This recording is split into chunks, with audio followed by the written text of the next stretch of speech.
नमस्कार दोस्तों, आप देख रहे हैं महेंद्र न्यूट्रीटॉक्स, जहां हम बात करते हैं दवा से पहले भोजन की और इलाज से पहले समझ की। दोस्तों, आज का विषय बहुत साधारण लग सकता है, लेकिन इसका असर आपकी पूरी जिंदगी पर पड़ता है। समस्या की जड़। दोस्तों, जरा ईमानदारी से सोचिए, हम रोज खाना खाते हैं, पेट भरते हैं, फिर भी थकान रहती है, कमजोरी रहती है, दवाइयां बढ़ती जाती है। तो सवाल उठता है, क्या हम सच में पोषण ले रहे हैं या सिर्फ पेट भर रहे हैं? आज का वीडियो इसी फर्क को साफ करेगा। न्यूट्रिशन क्या है? दोस्तों, न्यूट्रिशन का मतलब महंगे प्रोडक्ट्स नहीं होते। न्यूट्रिशन का मतलब है भोजन से मिलने वाले तत्व जब शरीर के अंदर जाकर खून बनाए, मांसपेशियां बनाए, हड्डियां मजबूत करें और बीमारियों से लड़ने की ताकत दे।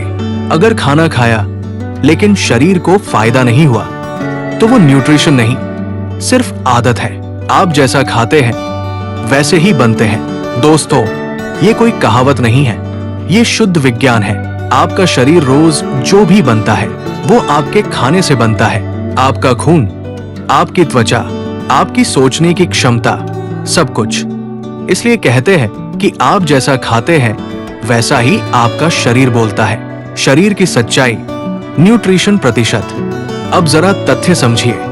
मानव शरीर में लगभग 60% पानी, 20% प्रोटीन और 20% फैट, कार्बोहाइड्रेट, विटामिन्स और बाकी मिनरल्स होता है। यानी 90% से ज्यादा शरीर न्यूट्रिशन से बना है। तो अगर न्यूट्रिशन गलत है तो दवा सही कैसे काम करेगी? भोजन से ऊर्जा बनाम पोषण।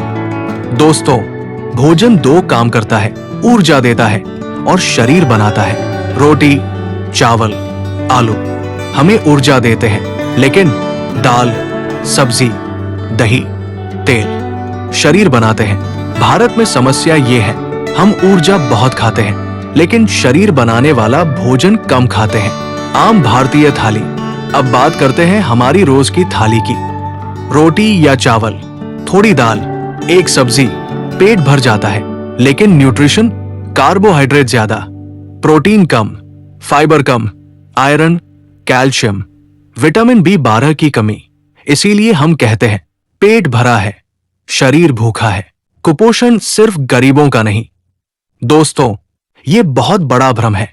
आज मोटा व्यक्ति भी कुपोषित है, आज 3 वक्त खाने वाला भी कुपोषित है। क्योंकि न्यूट्रिशन खाने की मात्रा से नहीं, खाने की गुणवत्ता से आता है। क्या गरीब अच्छा न्यूट्रिशन ले सकता है? अब असली सवाल, क्या अच्छा पोषण सिर्फ अमीरों के लिए है? नहीं, बिल्कुल नहीं। अगर समझ सही हो तो 50-60 रुपए में भी एक आदर्श पोषण थाली बन सकती है। 50-60 रुपए की आदर्श भारतीय थाली। ध्यान से सुनिए। अनाज 10 से 12 रुपए, 2 रोटी या एक कटोरी चावल। प्रोटीन 12 से 15 रुपए, ठोस दाल या उबला चना या 50 ग्राम सोयाबीन। सोयाबीन गरीब का दूध है। सब्जी 8 से 10 रुपए, एक मौसमी सब्जी और थोड़ी पत्तेदार सब्जी।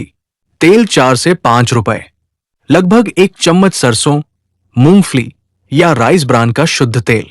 दही या मट्ठा 6 से 8 रुपए, कच्चा सलाद 4 से 5 रुपए। इस थाली का न्यूट्रिशन सार। इस थाली से मिलता है 30 से 35 ग्राम प्रोटीन, पर्याप्त ऊर्जा, अच्छा फाइबर, बेहतर इम्यूनिटी। इसीलिए हम साफ कहते हैं 50 रुपए की समझदार थाली 5000 रुपए की बीमारी रोक सकती है। मिथ बनाम तथ्य। मिथ, महंगा खाना ही हेल्दी होता है। तथ्य, सही संतुलन वाला देसी खाना सबसे टिकाऊ होता है। मिथ, दवा से सब ठीक हो जाएगा। दवा इलाज है, न्यूट्रिशन बचाव है। दोस्तों, बीमारी अस्पताल में नहीं बनती, बीमारी रोज की थाली में बनती है। और अगर थाली सुधर जाए तो आधी दवाइयां अपने आप छूट सकती है। वीडियो पसंद आया हो तो लाइक कीजिए, चैनल को सब्सक्राइब कीजिए और इस जानकारी को जरूर शेयर कीजिए, क्योंकि सही जानकारी भी सेहत होती है।